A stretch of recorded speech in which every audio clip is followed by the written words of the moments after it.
نہ مکڑی کو مارو نہ کبوتر کے ساتھ زیادتی کرو. یہ دونوں میرے حضرت ابو بکر صدیق کے اگر اردو میں یاد کرتے ہیں تو یار غار. یار غار کا مطلب غار کا ساتھی. اور قرآن نے بھی اس کا ذکر فرمایا. قرآن میں بھی اس کا ذکر آیا ہے کہ یاد کرو اے محبوب جب آپ غار میں تھے اور آپ کے ساتھی آپ کے ساتھ تھے. ایک ہی ساتھی کا ذکر اللہ نے فرمایا ہے 10ویں پارے میں. اس غار میں جانے کے بعد حضرت ابو بکر صدیق نے حضور پاک صلی اللہ علیہ وسلم کو باہر بیٹھنے کے لیے عرض کیا. خود جا کر اس غار کی پوری صفائی فرمائی اور اس کے سوراخ کو کپڑے پھاڑ پھاڑ کر کے بند کر دیا کہ کوئی کیڑے مکوڑے نہ آئیں. اور نبی پاک صلی اللہ علیہ وسلم کو غار کے اندر لے جا کر آرام کرنے کی عرض کی.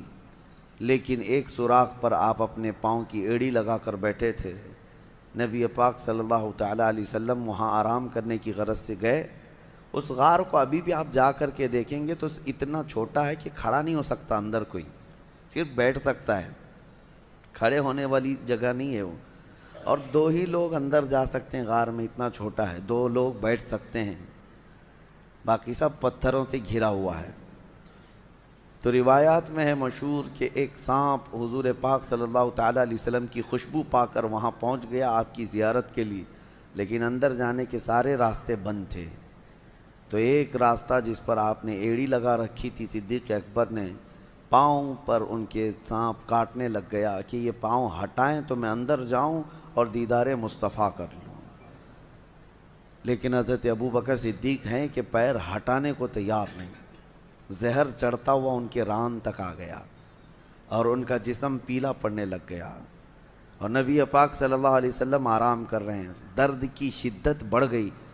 بعض روایات میں ہے کہ سانپ جتنا پرانا ہوتا ہے اتنا زہریلا ہوتا ہے. وہ کافی پرانا سانپ تھا. حضور پاک صلی اللہ تعالیٰ علیہ وسلم نے پوچھا ما لک یا ابا بکر, اے ابو بکر کیا ہو رہا ہے تمہیں؟ کہا لدغت الحیۃ یا رسول اللہ, اے اللہ کے رسول سانپ کاٹ رہا ہے, ایسا لگتا ہے سانپ نے کاٹا ہے. نبی پاک صلی اللہ علیہ وسلم نے فرمایا پاؤں ہٹاؤ. کہا آقا وہ آپ کو ایذا نہ دے دے, تکلیف نہ دے دے. مجھے کاٹتا ہے ٹھیک ہے لیکن آپ کو ایذا نہ دے دے. مجھے ایک بات بڑی وہ لگتی ہے, صحابہ میں ایسی محبت تھی, کہاں کہاں آپ کو میں یہ جلوے دکھاؤں. جناب ابو طالب کے متعلق میں آپ کو بتا رہا تھا کہ جب وہ شعب ابی طالب میں حضور 3 سال تک جو بائیکاٹ کے دن گزارے تھے, جانتے ہیں آپ, میں نے بتایا مکہ میں بائیکاٹ کے دن گزارے. جناب ابو طالب رات کے وقت حضور صلی اللہ تعالیٰ علیہ وسلم کے سونے کی جگہ کبھی اپنے بیٹوں کو سلا دیتے تھے چادر اڑا کر کے, اور نبی پاک صلی اللہ تعالیٰ علیہ وسلم کی جگہ بدل دیا کرتے تھے بڑھاپے کے عالم میں. اور صبح اٹھ کر کے پہلے دیکھتے تھے. تو یہ پوچھنے پر کہ آپ روزانہ حضور کی جگہ پر جو سونے کی جگہ ہے کسی کسی کو ڈال دیتے ہیں, کہا کہ اگر غفلت میں ہم پڑے رہیں اور کوئی مکہ کا کوئی بھی دشمن آ کر کے مارے تو محمد کا قتل نہ ہو, میرے بیٹے کا قتل ہو صلی اللہ علیہ وسلم. اپنے بیٹوں کو نچھاور کر دیتے تھے. صدیق اکبر بھی جب اپنی جان کی پرواہ نہ کی, حضور پاک صلی اللہ علیہ وسلم نے فرمایا پیر ہٹاؤ, وہ مجھے ایذا نہ دے گا. سانپ اندر داخل ہوا, جی بھر کر کے میرے آقا کی زیارت کیا. نبی پاک صلی اللہ تعالیٰ علیہ وسلم کی زیارت کے مشتاق دنیا میں کون نہیں ہے سوائے ابلیس کے. حضور پاک صلی اللہ تعالیٰ علیہ وسلم کا ہر کوئی مشتاق ہے. واپس سانپ چلا گیا, نبی پاک صلی اللہ علیہ وسلم نے اپنا لعاب پاک نکال کر حضرت ابو بکر کے پیر میں لگایا, وہ زہر ختم ہو گیا. حضرت ابو بکر صدیق کو زندگی بھر اس زہر کا کبھی درد نہیں محسوس ہوا. یہ معجزہ بھی تھا میرے آقا صلی اللہ علیہ وسلم کا. یقیناً وہ لبہائے مبارکہ میں اللہ نے شفا رکھی ہے, شفا رکھی ہے. ان کا نام پڑھ کر کے شہد کی مکھی شہد میں مٹھاس لاتی ہے تو خود اس منہ مبارک میں کتنی مٹھاس ہوگی. وہ دہن وہ زباں جس کو سب کن کی کنجی کہیں, اس کی نافذ حکومت پہ لاکھوں سلام. وہ دہن جس کی ہر بات وحی خدا, اس کی قاہر ریاست پہ لاکھوں سلام. نبی پاک صلی اللہ تعالیٰ علیہ وسلم کے ساتھ 3 دن تک کا وہاں قیام تھا. 3 دن کیسے رہے لوگ, یہ بھی میں آپ کو بتا دوں. یہ 5000 فٹ اونچا پہاڑ ایک بار آپ چڑھ کے آنا، اللہ توفیق دے آپ سب کو، حج میں جانا ہوا، عمرے میں جانا ہوا تو میرے آقا کی وہ نشانی دیکھنے کے لیے ایک بار تو جائیں، کیونکہ یہ وہابیوں نے سب چھیڑ چھاڑ کیا ہے ہر جگہ، لیکن یہ پہاڑ پہ چڑھ نہیں پاتے، تو وہاں تک جا کر کے کچھ نہیں کیا۔ سنا ہے ابھی غار ہیرا میں نشانیاں مٹا دیا، جو لکھا ہوا تھا اس کو ختم کیا۔ بڑی عجیب سی ان کو بے چینی ہے، تکلیف ہے میرے آقا کے نام سے، لیکن کتنا مٹاؤ گے؟ مٹ گئے، مٹتے ہیں، مٹ جائیں گے، آدھا تیرے یا رسول اللہ، نہ مٹا ہے نہ مٹے گا کبھی چرچا تیرا۔ غار ثور کے آپ جائیں، ایک بار جا کر کے آنے کے بعد آپ کو اندازہ ہو جائے گا کہ یہ کیسا سفر ہے۔ لیکن ان دنوں میں 3 دن تک جب تک میرے آقا تھے، حضرت ابوبکر صدیق کی بڑی صاحبزادی حضرت اسما روز اپنے گھر سے کھانا لاتی تھیں اور غار ثور تک کھانا پہنچاتی تھی اور پھر واپس آتی تھی۔ دن میں 2 مرتبہ جاتی تھیں کھانا لے کر کے اور پھر واپس آتی تھی۔ نہ کوئی انہیں تھکن تھی، نہ کوئی اکتاہٹ تھی۔ اسی لیے صدیق اکبر کا جو گھرانہ ہے وہ میرے آقا صلی اللہ علیہ وسلم پر لٹ جانے والا گھرانہ ہے، بے پناہ محبت کرنے والا گھرانہ، اور صدیق اکبر کی ہی گھرانے کو یہ اعزاز حاصل ہے پورے صحابہ میں کہ حضور اکرم صلی اللہ تعالیٰ علیہ وسلم کی ذات پر حضرت ابوبکر کی 4 پیڑھیاں صحابی ہیں، باقی کسی کو یہ اعزاز نہیں ہے۔ 4 پیڑھیاں، یعنی حضرت ابوبکر صدیق کے والد بعد میں ایمان لائے، ابو قحافہ، وہ صحابی، حضرت ابوبکر صحابی، حضرت ابوبکر صدیق کے ایک بیٹے ہیں وہ صحابی، حضرت ابوبکر کے پوتے وہ بھی صحابی۔ حضور اکرم صلی اللہ علیہ وسلم کی زندگی میں یہ 4 پیڑھیاں ایمان بھی لائیں اور سب کے سب صحابیت کا شرف بھی پائی، پورا خاندان نچھاور کیا ہوا ہے۔ پھر اب یہاں سے نبی پاک صلی اللہ تعالیٰ علیہ وسلم جو غار ثور میں تھے، اب دیکھیں روایات یہ بتاتی ہیں کہ مکہ کی کفار وہاں تک بھی پہنچ گئے۔ وہ پیروں کے نشان دیکھنے کے ماہر تھے عرب والے، کبھی اونٹنیوں کے پیر کے نشان ڈھونڈتے، کبھی لوگوں کے گئے ہوئے پیروں کے نشان ڈھونڈتے۔ عرب تو اس میں ماہر تھے، حتیٰ کہ وہ پیروں کے نشان دیکھ کر کے بتا بھی دیتے کہ کون سا خاندان گیا ہے یہاں سے، کون سے قبیلے والے لوگ گئے ہیں۔ اور جیسے کہ مشہور روایت یہ ہے، حضرت ابوبکر کو ابو بکر جو کہا جاتا ہے، ان کا جو نام ہے یہ مشہور جو ہوا ابو بکر۔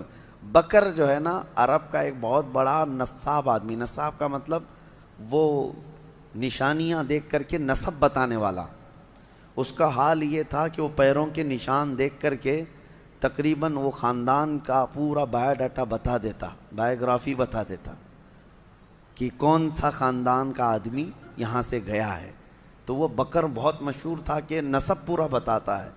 اور حضرت ابوبکر صدیق رضی اللہ تعالیٰ عنہ کا حال یہ تھا کہ وہ کسی کے انگلی کا پور، یہ پور جو ہے یہ دیکھ کر کے اس کی 8 پشتیں گنا دیتے تھے کہ تیرا باپ یہ ہے، تیرا دادا یہ ہے، تیرا پردادا یہ ہے، تیرا فلاں یہ ہے۔ حضرت ابوبکر صدیق نسب کے اس میں اتنے ماہر تھے، اسی لیے آپ کو کہا گیا وہ تو بکر ہے جو ایک خاندان بتاتا ہے، یہ بکر کا باپ ہے جو 8 پشتوں تک بتا دیتا ہے، ابو بکر۔ تو حضرت صدیق اکبر رضی اللہ تعالیٰ عنہ کے ساتھ وہاں تھے، تو کفار جو ہے پیروں کے نشان ڈھونڈتے ڈھونڈتے وہاں تک پہنچ گئے۔ کہاں تک؟ پہاڑ تک بھی پہنچے، کیونکہ مکہ میں دوسرے ہی دن یہ اعلان ہو گیا تھا جو محمد اور ان کے ساتھی کو ڈھونڈ لائے گا اسے 100 اونٹ انعام میں دیے جائیں گے، 100 اونٹ دیے جائیں گے۔ اس زمانے میں 100 اونٹ کا مطلب یہ ہوا کہ 100 کار، یعنی آج کے زمانے میں جو کار ہے، کار کی جو قیمت ہے وہی اونٹ کی قیمت تھی اس وقت۔ جس کے پاس ایک کار ہے آج وہ ایک سواری والا سمجھا جاتا ہے، بڑے اچھے طبقے والا سمجھا جاتا ہے یا مڈل کلاس کا ہے، اور جس کے پاس اس سے زیادہ ہے تو وہ ہائی لیول کا آدمی ہے۔ اب 100 اونٹ، ابھی یہاں کوئی اعلان کر دے کہ 100 مرسیڈیز کسی کو ملیں گی تو اسی سے آپ کو اندازہ ہو جائے گا 100 مرسیڈیز کا مطلب کیا ہے۔ تو اس زمانے میں سرخ اونٹ جو ہے وہ مرسیڈیز اور بڑی لگژری گاڑیوں کے مقابل میں مانے جاتے تھے۔ عام اونٹ الگ ہے، سرخ اونٹ یعنی لال رنگ کا اونٹ وہ لگژری اونٹ تھا، جس کے پاس ہوتا ہے وہ بڑے قسم کا آدمی۔ اور ویسے 100 اونٹ کا اعلان ہو چکا تھا مکہ میں کہ جو ڈھونڈ کر کے لائے گا اسے 100 اونٹ ملیں گے۔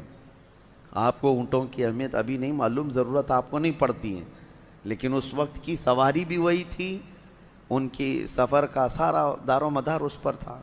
اس انعام کے چکر میں در در کی لوگ جو ہے خاک چھان رہے تھے، ڈھونڈ رہے تھے، اور ڈھونڈتے ڈھونڈتے وہاں تک پہنچ بھی گئے تھے۔ اب غار تک بھی پہنچ گئے، یہاں تک کہ اس مقام تک پہنچے کہ اگر وہ اپنے پیروں کی ایڑیاں اٹھا دیتے تو حضور پاک صلی اللہ علیہ وسلم اور حضرت ابوبکر ان کو صاف نظر آ جاتے ہیں۔ حضرت ابوبکر غار میں بیٹھے ان کی گردنیں دیکھ رہے تھے، لیکن کفار و مشرکین حضور کو اور حضرت ابوبکر کو دیکھ نہیں پا رہے تھے۔ غار کے دہانے تک، منہ تک تو پہنچ گئے۔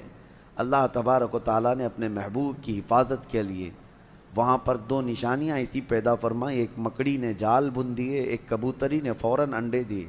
یہ نشانی تھی اس زمانے میں کہ جہاں کبوتری انڈے دیتی ہے انسانوں کا آنا جانا نہیں ہوتا، اور مکڑی نے جال لگایا، اس کا مطلب اگر کوئی اندر گیا آیا ہوا ہوتا تو جال ٹوٹ چکا ہوتا، اور مکڑی کو جال لگانے میں کافی وقت لگ جاتا ہے، اتنا گھنا جال لگا دیا تھا مکڑی نے چند گھنٹوں میں۔ تو اب یہ دو نشانیاں دیکھ کر کے کفار وہاں تک پہنچ کر کے بھی حضور کے قریب نہ جا سکے، پلٹ کر چلے گئے۔ اللہ رب العزت جب کسی کی حفاظت کرنا چاہے وہ تمہاری گردن تک قریب لا کر دشمن کو بھی دور پھینک دیتا ہے۔ اعلیٰ حضرت فاضل بریلوی رضی اللہ تعالیٰ عنہ فرماتے ہیں، جان ہے جان کیا نظر آئے۔ حضور جو ہے جان کائنات ہیں، اور جان کس کو نظر آتی ہے؟ جان ہے جان کیا نظر آئے، کیوں عدو گرد غار پھرتے ہیں، وہ سوئے لال ازار پھرتے ہیں، تیرے دن اے بہار پھرتے ہیں۔ نبی پاک صلی اللہ تعالیٰ علیہ وسلم کو وہ قریب آ کر کے بھی دیکھ نہ سکے۔ یہ دونوں چیزیں نشانیاں بن گئی۔ اسی لیے بزرگوں نے لکھا ہے کہ نہ مکڑی کو مارو نہ کبوتر کے ساتھ زیادتی کرو، یہ دونوں میرے آقا صلی اللہ تعالیٰ علیہ وسلم کی ناموس کی حفاظت کرنے والے پہرے دار ہیں، جس کو آج کہتے ہیں نا محافظ ناموس رسالت۔ یقیناً میرے آقا صلی اللہ تعالیٰ علیہ وسلم کی عزت کی پہرے داری کرنے والی مکڑی بھی ہے اور کبوتری بھی ہے، اور دونوں عزت پائے ہوئے لوگ ہیں۔ مکڑی کو مارنا منع ہے، ہاں بس یہ ہے کہ اس کے جال کو صاف کریں لیکن اس کو نہ مارے۔ بعض بزرگوں نے حیات الحیوان ایک کتاب ہے حیوانات، علامہ کمال الدین دمیری رحمۃ اللہ علیہ کی، اس میں تو انہوں نے لکھا ہے کہ مکڑی کو مارنے والے کو کئی طرح کی بیماریاں لگ جاتی ہیں، کئی طرح کی بیماریوں میں وہ ملوث ہو جاتا ہے، اس کو نہ مارے، اس لیے کہ اس کو اعزاز ہے میرے آقا صلی اللہ علیہ وسلم کی حفاظت میں اپنا جال بن دیا تھا۔ اور دوسری چیز کبوتری کا بھی ہے۔ کبوتری ایک ایسی، کبوتر ہی سمجھ لیں، ایک ایسا پرندہ ہے جس کو اللہ تعالیٰ نے یہ اعزاز بخشا ہے۔ آج بھی اگر کوا آ جائے تو بھگا دیتے ہیں، کبوتر آئے تو کوئی بھگاتا نہیں۔ حرم کی ہر مینار میں آپ کو، مسجد نبوی میں، خانہ کعبہ کے اندر، سب جگہ آپ کو کبوتر ہی کبوتر نظر آئیں گے، بے حساب کبوتر بھرے ہوئے ہیں، لیکن کبھی آپ جا کر کے دیکھنا نہ مسجد نبوی میں وہ بیٹ کرتے ہیں، نہ حرم پاک میں کہیں پخانہ ان کا پڑا ہوا ملتا ہے، گندگی نہیں پھیلاتے۔ لیکن وہ کریں نہ کریں اپنی جگہ پر، ہزاروں لاکھوں پرندوں میں حرم میں رہنے کا شرف اگر کسی پرندے کو ہے تو وہ کبوتر کو ہے۔ وہ میرے آقا کی جالیوں کے پاس بھی آتے ہیں، نبی پاک صلی اللہ علیہ وسلم کے گنبد پر اپنا بسیرا کیے ہوئے ہیں ہزاروں کی تعداد میں۔ بہرحال وہ ان کی قسمت ہے، اور اللہ تعالیٰ نے اس کو یہ اعزاز دیا۔ خالی وہاں مکہ اور مدینہ میں نہیں، آپ جہاں کے بھی مقدس مقامات دیکھیں گے کبوتر وہاں مل ہی جاتے ہیں۔ کبوتر کی یہ فطرت ہے، مزاج ہے، وہ مقدس مقامات میں اپنا گھر بناتے ہیں، مسجدوں کو، مزارات کو، وہیں پر وہ اپنے گھر بناتے ہیں۔ یہ اعلیٰ نسب ہونے کی بھی علامت ہے اور اچھے اشرف مزاج ہونے کی بھی علامت ہے۔ بہرحال 3 دن کے بعد میرے آقا صلی اللہ علیہ وسلم نے وہاں سے آگے کا سفر فرمایا۔ پھر مکہ والوں میں سے کچھ لالچی بیچ راستے میں آ بھی گئے اور حضور کو دیکھ بھی لیا، پکڑنے کی کوشش بھی کی۔ انشاءاللہ العزیز آگے کے سفر کے احوال کل عرض کرتا ہوں، اللہ نے اگر زندگی باقی رکھی۔